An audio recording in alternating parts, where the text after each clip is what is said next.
अथ श्री शिवपञ्चाक्षरस्तोत्रम्। ॐ नागेन्द्रहाराय त्रिलोचनाय भस्माङ्गरागाय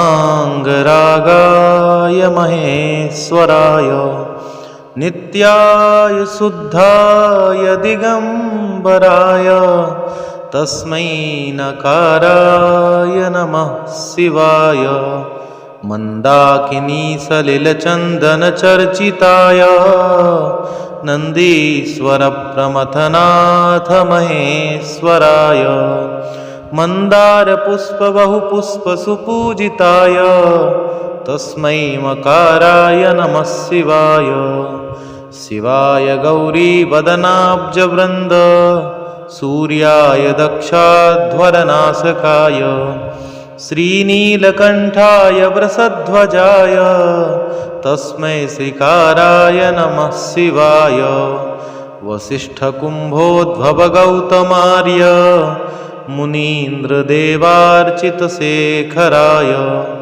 चन्द्रार्कवैश्वानरलोचनाय तस्मै वकाराय नमः शिवाय यक्षस्वरूपाय जटाधराय पिनाकहस्ताय सनातनाय दिव्याय देवाय दिगम्बराय तस्मै यकाराय नमः शिवाय पञ्चाक्षरमिदं पुण्यं यः पठेत् शिवसन्निधौ शिवलोकमवाप्नोति शिवेन सह मोदते इति श्रीमच्छङ्कराचार्यविरचितं शिवपञ्चाक्षरस्तोत्रं सम्पूर्णम्।